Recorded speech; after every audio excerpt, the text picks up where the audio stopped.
this Tina Charles Sue Bird podcast, the snippet that has come out and is making the rounds, and my God, you want to talk about nuclear backlash against these two. I'm really disappointed in Sue Bird. She's been largely positive when it's come to things involving Caitlin Clark. I will tell you something that sends a shiver of fear down my spine when it comes to Sue Bird now. Caitlin Clark just got roasted so hard, the WNBA had to call the fire department. And Sue Bird and Tina Charles, oh, they were laughing like it was open mic night at Comedy Central. If disrespect was an Olympic sport, Team USA just took gold. But seriously, should Caitlin Clark just skip the whole Team USA drama and start Team Clark instead? Stick around, because what just went down might be the pettiest, shoddiest moment in women's basketball history, and it's not even close.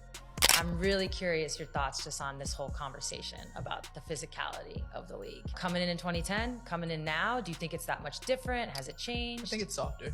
It's softer now? Yeah. LOL. I think it's softer. Everybody thinks it's like a fucking fight out there every night. I know. No, the only thing that is like, I mean, keeping me from is just like age, not as athletic, the motor and all of that. But I think it's softer, and the bigs aren't as big. Like, yeah. So for you especially, it's less pounding, probably. Yeah, like I was going up against Erica DeSosa, Sancho Little, freaking even Camille Little. Like even your power forwards were powerful. They say basketball is a team sport. Apparently that memo got lost somewhere between the locker room and the group chat, because Caitlin Clark could be laying face down on the court after getting bulldozed by a flying elbow. And her teammates? They're too busy fixing their headbands and pretending to adjust their shoelaces. Not one glance, not a helping hand. It's like she's auditioning for a solo sport in the middle of a 5-on-5. Huh. Can't take the old WNBA guard out of the old WNBA guard, right? She came up through this corrupt WNBA system, and now she's the managing director for the USA women's national team. You see this comment, hugely disappointed and lost all respect for both Sue Bird and Tina Charles. How is this okay? ? Caitlin, don't play in the Olympics if Sue has anything to do with it. This isn't just a lack of chemistry, it's a full-on science experiment gone wrong. She gets knocked to the hardwood, and instead of teammates rushing over, it's like they're holding an invisible rope around her like, nope, she's not one of us. It's giving Mean Girls meet street ball, and let's be honest, at this point, even a referee looks more concerned than her teammates do. That's not basketball, that's cafeteria table politics in high-top sneakers.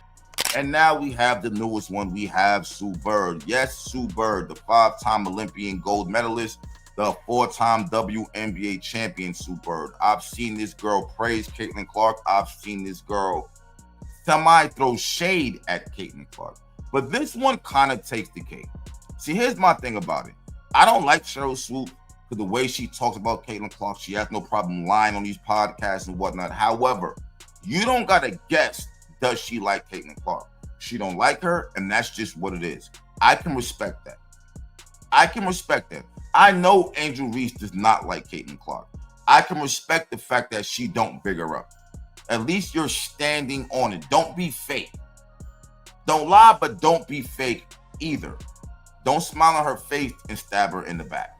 And the craziest part? Caitlin's not even out here demanding the spotlight. She's not pulling diva moves or trying to hijack the offense like some ball-hogging villain in a teen movie. She just wants to hoop. That's it. She wants to play basketball at the highest level with a passion that practically oozes out of every step-back three. But passion doesn't win popularity contests, apparently. Not in a league where gatekeeping is the unofficial 6th player on the floor.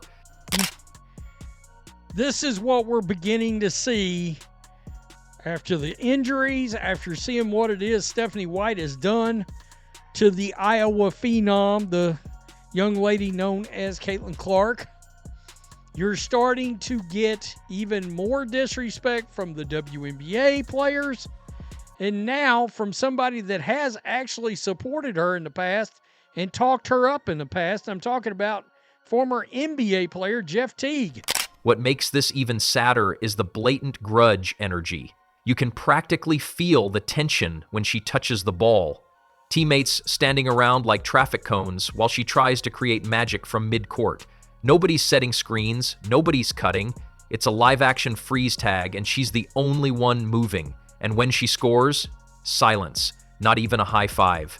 The energy on the bench is about as lively as a DMV waiting room. It's not that they don't know how to support a teammate, it's that they're choosing not to. Because in their eyes, Caitlin represents an invasion. They want her to earn her stripes by crawling through some bizarre, invisible hazing ritual. Like, unless she's benched for 3 seasons and carries everyone's gym bags, she's not authentic enough. Never mind the fact that she basically injected adrenaline into the league's flatline ratings. Nope, doesn't count. Too blonde, too hyped, too popular with middle America, too not us. This is how you treat your prized possession? This is how you treat your cash cow? This is how you treat your savior? This is how you treat the young woman responsible for elevating this unbelievably rancid turd? Well, Casey, why are you acting so surprised? We've always known that the WNBA doesn't know how to treat their stars properly. I'm not talking about the WNBA and the egregious way they treat the Great White Hope. It's the most bizarre anti-celebrity treatment in sports history. Any other league would be throwing ticker tape parades for a rookie drawing millions of new eyeballs, but not here. Here they treat her like she's the class snitch who got them all extra homework. It's like building a fire and then getting mad because someone actually brought gasoline. Sorry it worked too well? Instead of embracing the heat, they're out here throwing shade. And petty shade, too. The kind that feels less like protest and more like middle school jealousy with a WNBA salary.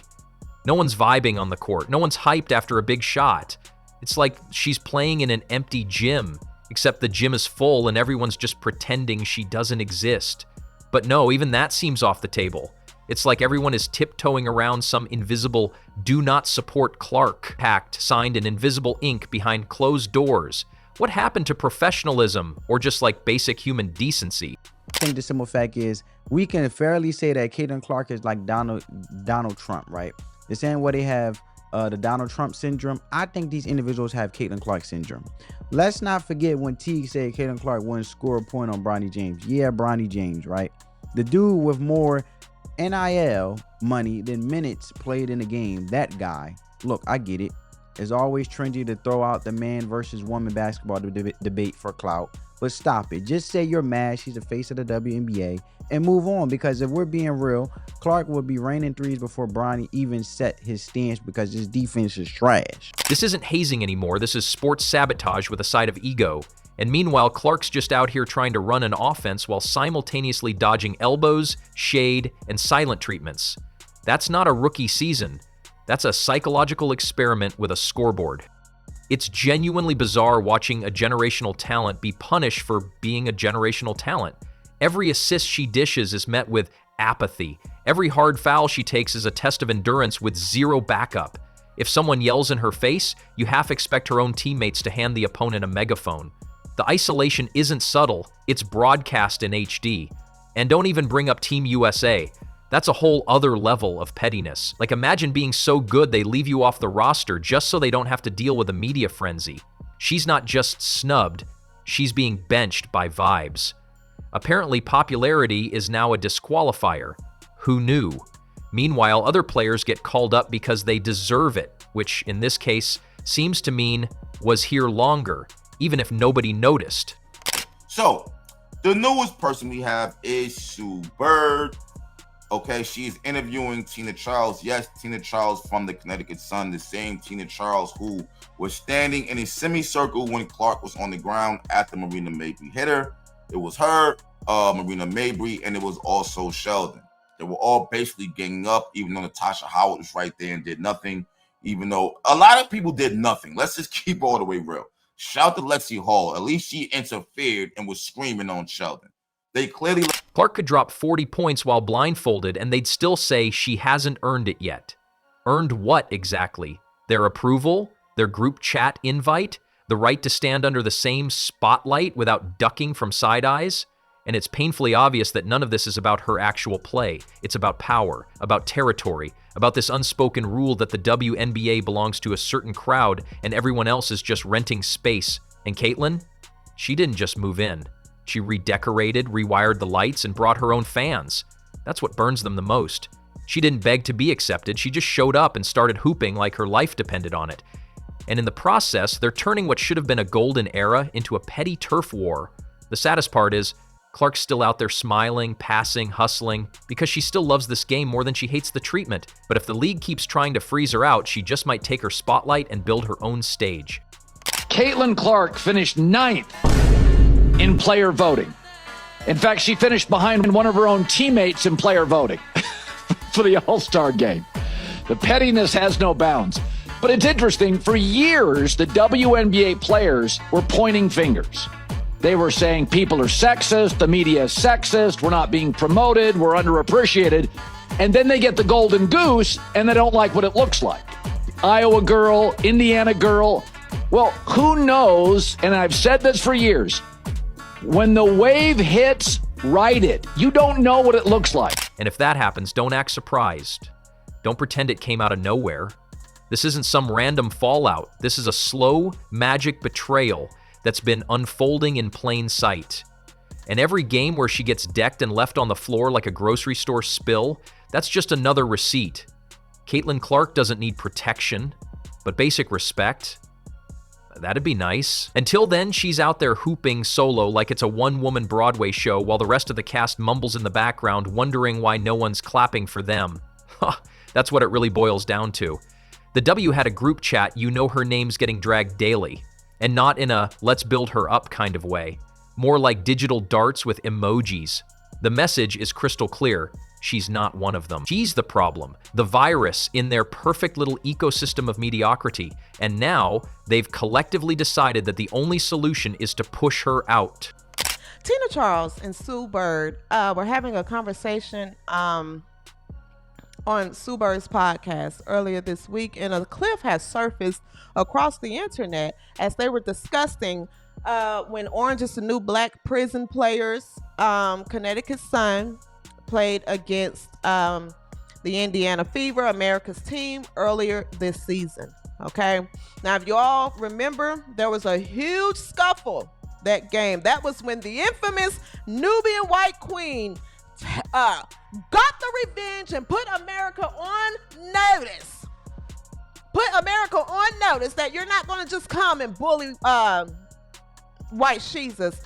Quietly, ruthlessly, with a smirk, finish the season and get the hell out. That's the vibe. They're practically rolling out a red carpet to the exit door, except this one leads off a cliff. And the audacity? The sheer Olympic-level pettiness? They're laughing at her. Not with her, at her. Like the whole thing's a sitcom and she's the punchline. The same girl who brought more eyeballs to the league in 6 months than a decade of advertising. Now, she's the joke? The whole W machine has done a full 180. It's un-effing believable. Peak sabotage with a side of smug. It's the kind of setup where no matter what she does, it's wrong. Score too much? Ball hog. Pass too much? Lacks killer instinct. Be humble? Weak. Be confident? Arrogant. She could literally levitate mid-game and someone would say, it's just her trying to steal attention from the vets. That's how deep the resentment runs. It's not about basketball anymore. It's about territory, status, ego. And they've turned her into the league's favorite punching bag. But I'm not talking about the dump of dumps and their mistreatment of Caitlin Clark. This time, the disrespect, the outright defiance, it is coming from the president of the Indiana Felines, which means this is coming from Caitlin Clark's own team. And you can hear it loud and clear. Post-game pressers that sound like roast battles. Passive-aggressive quotes that are less about X's and O's and more about, she better not sit at our table. Meanwhile, the media's doing backflips trying to spin this as just competitive energy. Competitive energy doesn't look like organized coldness. It doesn't sound like backhanded dismissals delivered with a smirk. That's not competition. That's character assassination in a jersey. Just gets up, laces her sneakers, and drops buckets. But it doesn't matter, because once the label sticks, once they've made you the problem, you could donate your paycheck to every teammate and still get iced out. The energy on the floor is telling. She drives to the hoop and gets clobbered, and the entire bench blinks like they just watched someone spill water. No reactions, no concern, just indifference dialed up to petty. And the refs? Forget it. At this point, they're treating her like a crash test dummy. She gets fouled so hard her soul leaves her body. And the whistle? Silent. What do you think about Caitlin, the players, the way they rank her, the way they feel about the ranking's definitely not even justified. Why are they doing that? It's just hate. But why? Well, I mean, it's a kind of I think they're probably thinking it's a rite to passage. They're making all these concessions for her. Because if you look at the history of the WNBA, and if you look at the great players that played in the WNBA, most people don't realize is just recently with Caitlin Clark and A'ja Wilson, these players aren't going to Asia, they aren't going to Russia to play basketball because they make more money over there. Now Caitlin Clark is coming in making all this money. Of course, there's some resentment. You almost expect someone to pull out a lawn chair and just watch the chaos unfold. And the worst part, everyone knows it. The fans see it. The broadcasters awkwardly dodge around it. The commentators try to keep it neutral, but the tension is thicker than a defensive switch gone wrong. This isn't hidden anymore. It's out there in plain sight like a bad tattoo. And still, the league pretends it's business as usual. Nothing to see here, folks. Just your most marketable player getting treated like a mosquito at a cookout. It's a stunning masterclass in self-sabotage. They can't handle that the game changed. That one player walked in unapologetically herself and stole the narrative without breaking a sweat. It's not that she's cocky, it's that she's effective. And that's what burns the most. She didn't need their cosigns, their mentorship, or their approval. She just balled. And the game followed her, not the other way around. Caitlin Clark had another, whatever you want to call it, confrontation in a WNBA game. Like, why is this happening? The Caitlin Clark phenomenon is one that I got wrong. I never really thought that Caitlin Clark would make the difference that she has in college basketball or in the WNBA. What other sports analogies are out there that are in any way similar to the impact that one individual has had on a larger sporting universe? Tiger was. Now, instead of celebrating that shift, the league's busy trying to duct tape the old system back together. So where does it go from here? She finishes the season, she survives the contact, the cold shoulders, the coded critiques, and then what? Take the talent somewhere else? Start a new league? Pull a Taylor Swift and build a brand so big they come crawling back? Because honestly, if the league doesn't shape up, that's not just a possibility, it's an inevitability. They can only fake the unity for so long. At some point, the fans catch on. The silence after a hard foul becomes louder than any anthem. A walking challenge to a status quo that never saw her coming, and now that she's here, they can't figure out how to coexist, so they're doing everything short of putting up an unwelcome sign in the locker room. It's not just messy, it's historic, and now they've made her the joke. But here's the kicker, they're the punchline, because when all's said and done, history doesn't remember the gatekeepers. It remembers the ones who walked in, changed the game, and made the noise impossible to ignore.